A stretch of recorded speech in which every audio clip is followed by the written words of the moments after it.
What's good, guys? It's your girl, Frisky Good, your favorite fashion designer and fashion icon. And welcome back to my channel where we talk about all things fashion. So today, for my story time, I'm going to be telling you guys about the time that I was on reality TV. And not just any reality TV, I was on a design competition TV show. And y'all know how the competition shows be going down. We got Project Runway, Next in Fashion, all of that good stuff. But I was on a TV show called The Hype on HBO Max season 2. I'm going to be telling you guys a little bit about my experience on reality TV, how I got casted, how I felt about being on the show, how I felt after leaving the show, and a little bit about how I feel about reality TV now. All right, let's dive in. So I'm going to fast forward to the year before I got on The Hype. I actually had happened to see an email because I'm on a mailer called Digital Influence, and basically Digital Influence sends you all of these little casting gigs and influencer opportunities. And I had so happened to see that Offset was going to be having a streetwear design competition show. So I'm like, oh my God, I have to be on there. This is right up my alley right here, because I always wanted to go on a design competition show on top of that. Literally my whole entire design career, that's been my dream. So to hear that there was going to be a streetwear show, I was like, oh, I need part. So I emailed Digital Influence and I was like, I want to apply to be on The Hype. And guess what? I didn't hear anything back. And apparently the deadline had already passed, so it was way too late for me to even join the competition. So fast forward a year later, and I end up getting a DM from one of the casting directors on The Hype. And he's asking me hey, do you want to be on The Hype on HBO Max season 2? And I'm like, are you serious right now? Of course I want to be on The Hype.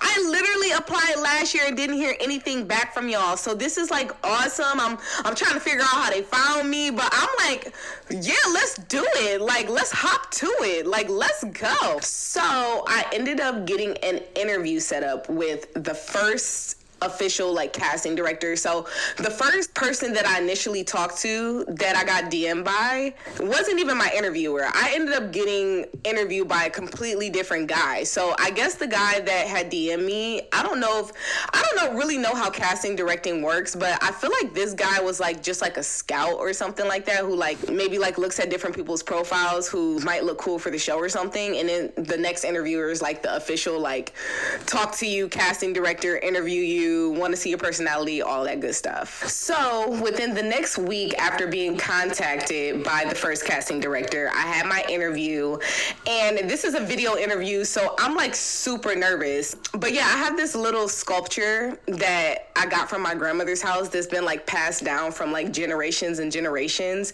and it's looks like a Mayan calendar, and it's these two African statues. So I started talking to my ancestors before the interview, and I was just please, ancestors, I never asked for nothing. I don't ask y'all for much, but with this one, I need to talk to y'all because y'all, please, this is my destiny. I need to go on this show. So talk to the ancestors, and I ended up killing my interview. They loved me, and I love my casting director. His name is Wyo, by the way. And he was yeah, I really believe in you, and I really like you, and I'm gonna try to push to have you on the show, and blah, blah, blah. So I'm super excited. I'm just praying, please, put in a good word for me. I swear I'm cool. So also coincidentally, I was also in the interview process with Next in Fashion as well. And Next in Fashion had came after The Hype. So at that point, I didn't know which one I was going to choose, but I was already in the process of second round interviews for The Hype by the time I was getting my first round interview for Next in Fashion. So when my second interview came around, that was super nerve-wracking, because at that point I'm talking to the producers of the show. The main thing that they were telling me was they wanted vulnerability. They kept telling me to be myself, and I feel that's one of the reasons that I got casted, because I was like 100% myself. I'm passionate, I'm driven. So I feel like that was a lot of the qualities that got me casted for the show. First of all, I didn't even know I got casted for the show until like 4 days before. And the reason like I didn't know was because everybody that I was like interviewing with and communicating with, it was like basically every time the interview ended, like they would never tell me like whether I got it or not. I'm also like communicating with, I don't even remember what their official titles were, but they were like kind of like people that like help with the talent, or maybe talent manager. I don't really remember what they're called, but basically I was like communicating with them for the most part after my interviews. And I remember they were like, yeah, like just in case you get chosen. And I feel like they already knew who they chose, but for some reason they just didn't want to tell us. Not only that, at that point I didn't even sign like my contract or anything yet. So they were just like, yeah, just in case like you get chosen, be ready on Thursday.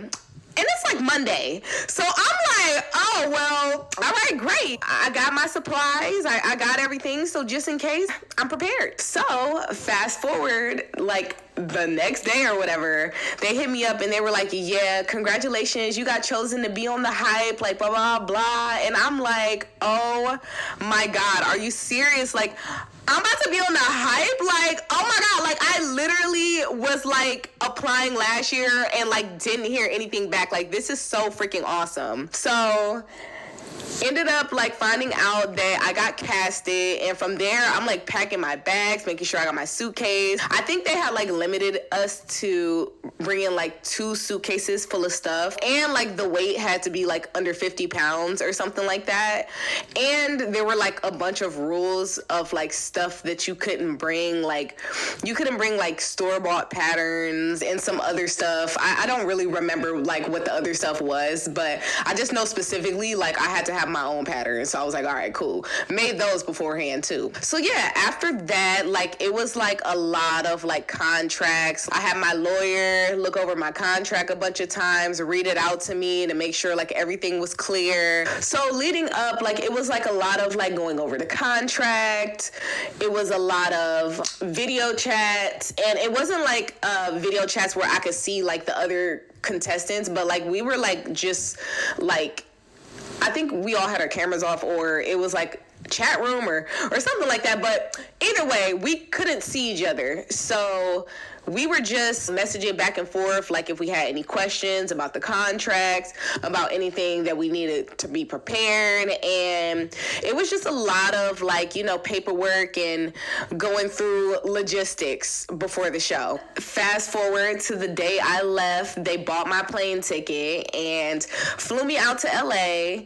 And like I said, this was after the Cardi B thing. So that was like my second time being flown out to LA, which was, again, freaking dope. So we get to the hotel and I'm like super excited. I can't see the other contestants and I'm in my hotel room. So this is when I start learning about how reality TV competition shows really work. For the first like probably like 4 days of the show, I was basically like kind of like locked in my hotel room. I wasn't locked in, but like I was not allowed to leave my hotel room, and I was only allowed to come out when they told me. Like even like to get food and stuff, I would have to DoorDash, and the talent managers would have to like bring it back upstairs like to me. Like I couldn't even leave to go downstairs and get my food.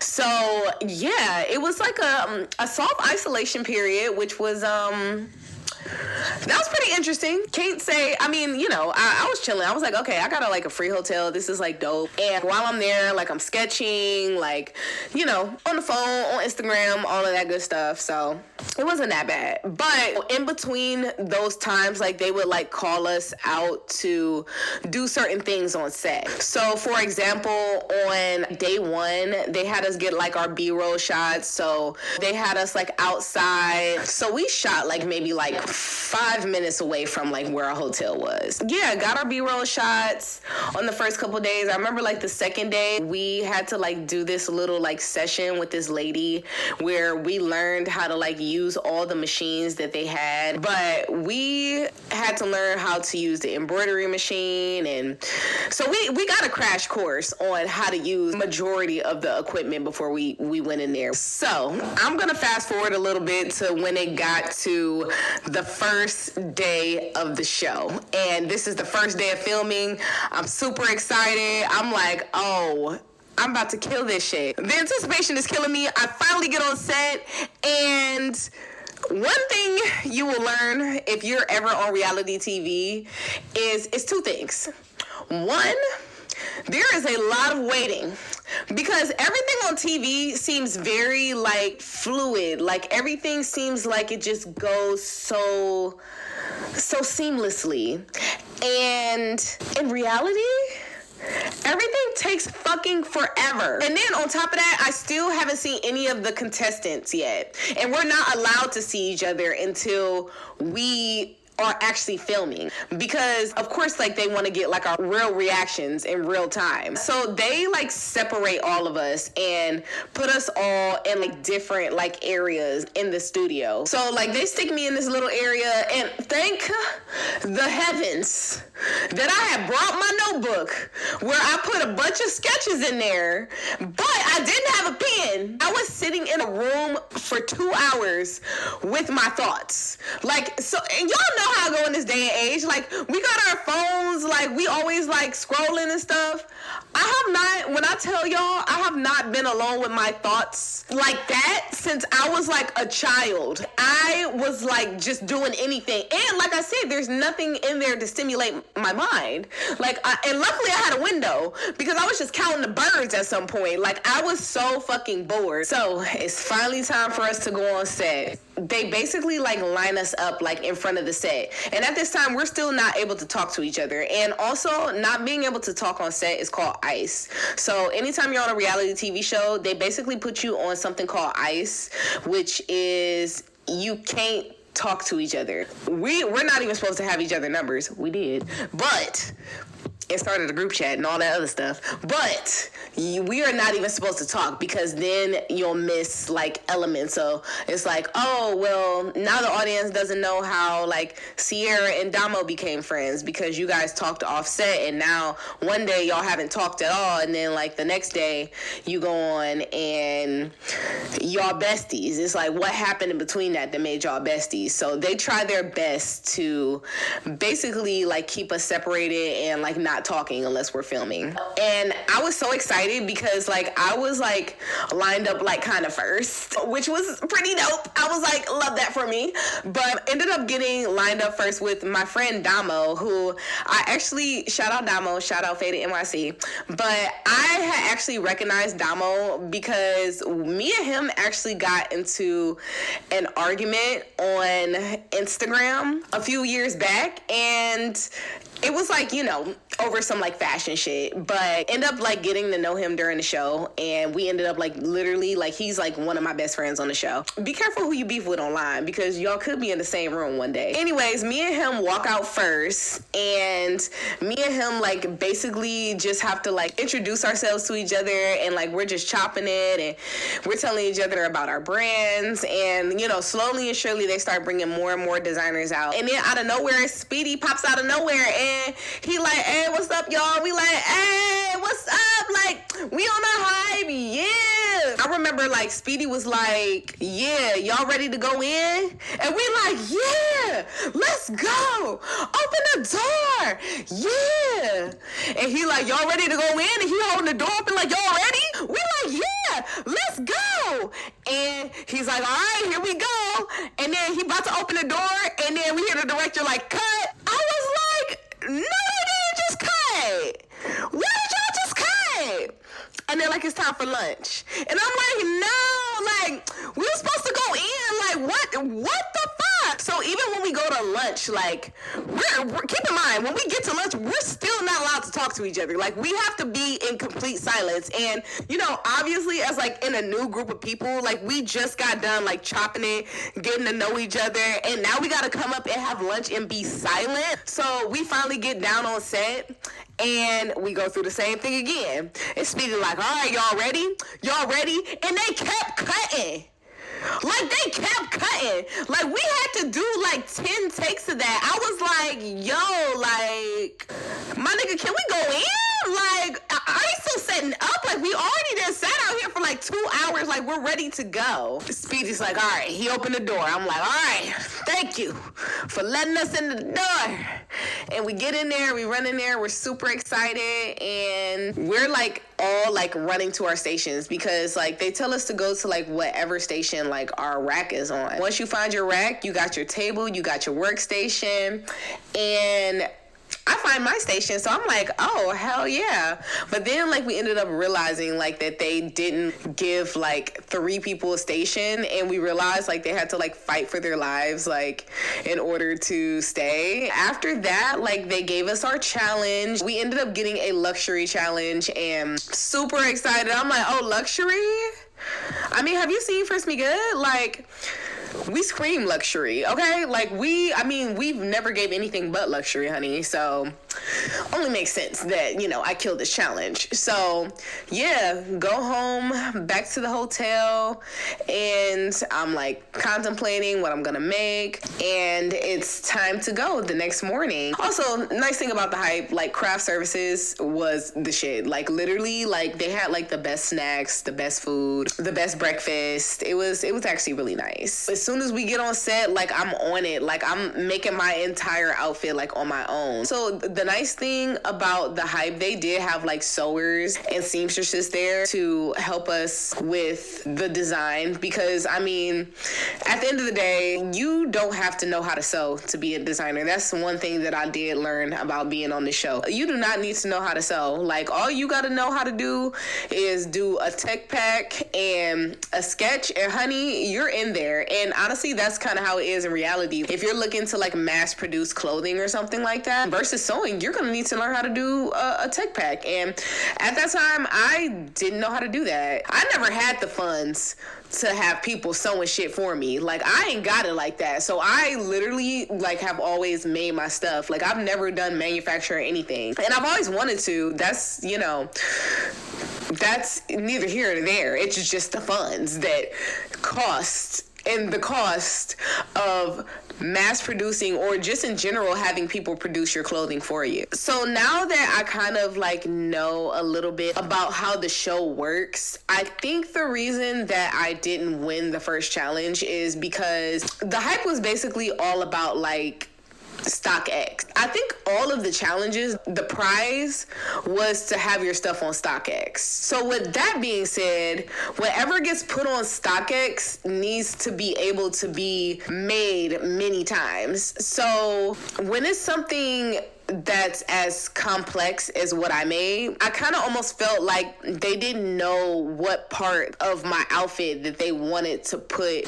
on StockX. Like, did they want to put the vest? Did they want to put the bodysuit? The bodysuit was kind of like, you know, it was more like an art piece. Like, I wasn't really, I mean, yeah, I was thinking about the challenge, but, like, it was really more so of an art piece. And I wasn't really trying to think about, like, functionality. I was just thinking about making a cute ass outfit that was the shit. So when it came to, like, marketability for StockX, I just felt like the producers and the people, whoever is up at the top making these decisions, I just felt like they couldn't see it marketable or as marketable as the winning design that did end up winning and getting put on StockX. But anyways, after that first challenge, that kind of like wrote the script for the rest of my time being on the show, because on the show, like, I didn't end up winning any challenges, and I feel like an important thing about reality TV competitions is also, like, storyline and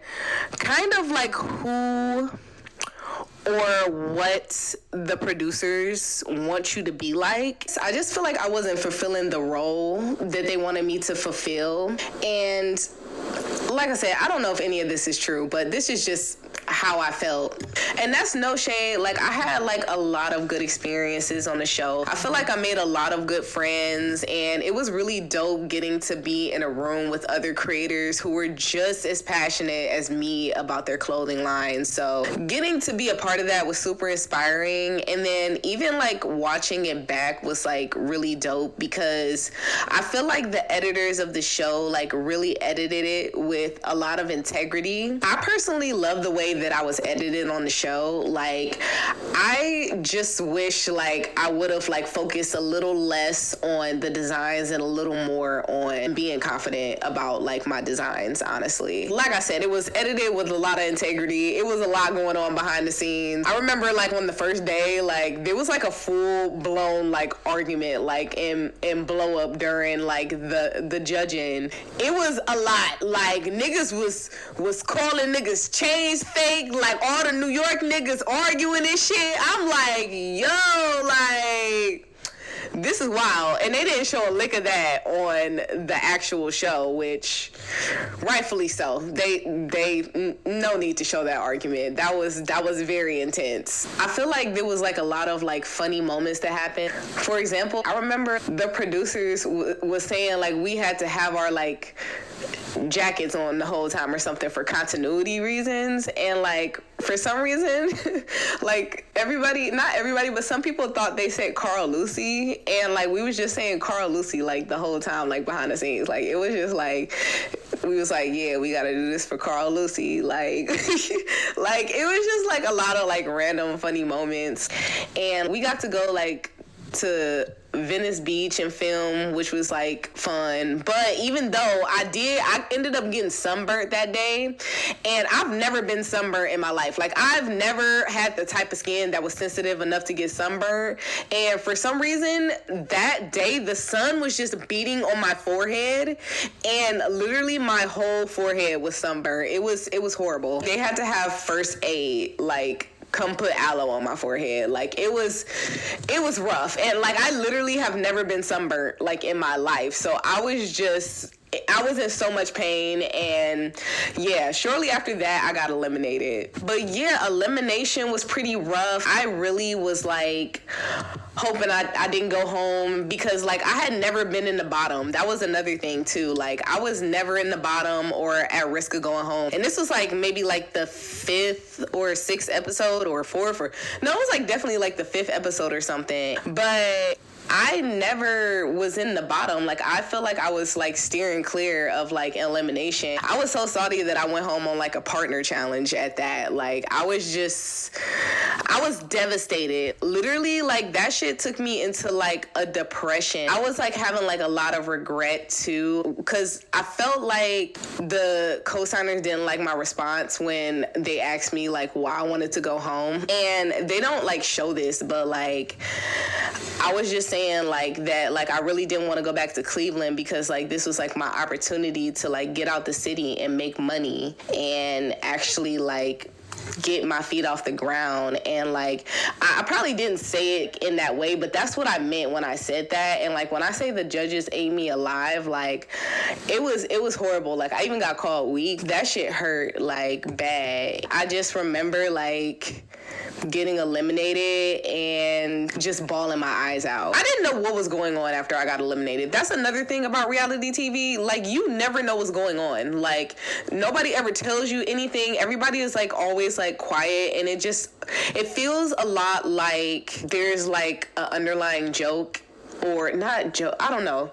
Yeah, fuck it. I'm gonna say this analogy. It feels like there's like an underlying joke that everybody knows except for you. And you just never know what's even happening around you. So after I got eliminated, I was bawling my eyes out, and like I was feeling so horrible. Like, I felt like, I'm like, damn, I let all the little black girls all around the world down. Like, I was feeling horrible, and like the producers or whoever is like leading me downstairs and like into the basement to our lunch area, and they're like rubbing my back and stuff. And then I kind of like got like pushed in front of a camera, and like I was like, whoa. Like I was like, I don't know, like I was so like, I was just so like, yo, like in front of the camera right now. And then on top of that, when I first got in front of the camera, like I feel like it was just like 1 minute of me just bawling my eyes out because I couldn't even talk. Like that's how fucked up I was. And they were asking me questions, and I wish I could see that video because they didn't post any of like my exit video. It was probably too sad. But yeah, I wish I could see like what I said because I know I said like I let everybody down. Like I just felt like so defeated. And even like, you know, the next day, like I felt horrible. Like I was like so just like done with everything. Like I was like at an all-time low. And like I felt like even in my exit confessionals, like I was so like I don't know, like when I feel like a certain emotion, like I feel it like really strong. Like I have like zero poker face when it comes to like, you can see it all over my face. Well, at least I can see it when I look back at it. So I remember after I was done with my confessional, they like told me to go like put on an outfit that like I never wore before. And I was like, what's happening? And like nobody would tell me what was going on. But like they had like took us to this like area where we usually like sit when we like regroup in the morning, and took me over to that area. And I'm trying to ask like the producer girl like what's going on, and she was like, or where am I about to go? And she was like, I can't tell you, you just gotta see. So then they like led me over to Marnie because I saw Marnie sitting on the couch. And if you don't know Marnie, she's like Beyonce stylist, so she's that girl. But you know, she was sitting over on the couch, and I go and like sit with her, and you know, she was basically like, yeah, Sierra, like I've seen what you've done in this competition, and like I really want to work with you, and I want you to make one of your corsets for Ivy Park. And I was like, yo, like, and that literally like brought my spirits like right up. In the moment of feeling like complete defeat, like that gave me so much hope. Watching the show back, that moment, like not only did it give me hope in the moment, but I also felt like it gave other people hope who were watching and who were rooting for me. So that was nice to get that experience. So I didn't leave the show like completely empty-handed.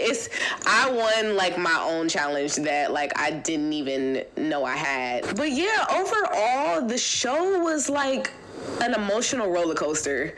Like that's the only way that I can explain it. Like I feel like the whole time I was on edge, and I was like nervous of like failing the next challenge, like, and it was just like a complete like emotional roller coaster. Like, you know, from like not winning any challenges and like not feeling seen, to not feeling confident in things that I was designing, to never knowing if this is the next time I'm gonna go home. And it was a lot of pressure too, especially like when it was getting down to the wire. I'm like doing this like for my family, for my brand. Like I'm doing this to like create generational wealth and live out my dream of, I mean, I'm already living my dream to being a fashion designer, but like to elevate that. So I just feel like it was a lot of stress involved. And if anybody was to ask me would I go on a reality TV competition show again, I would. But next time I gotta be the judge, because I don't really like my fate being in other people's hands like that. And like honestly, it might be better that I am a judge, because like I'm gonna get paid either way. Well, I did get paid to be on the show, but like I feel like judges get paid more, I'm sure. So next time I go on the show, I need to be a judge, baby.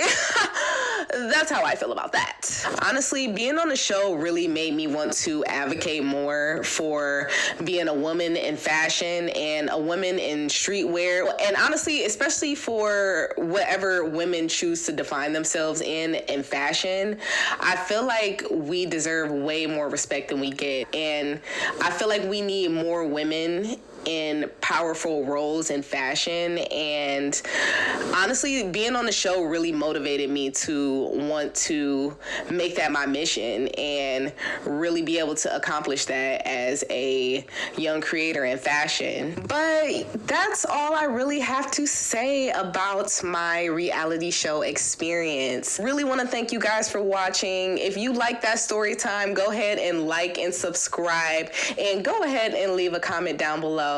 Thank you guys again so much for watching, and I'll see you later. Bye.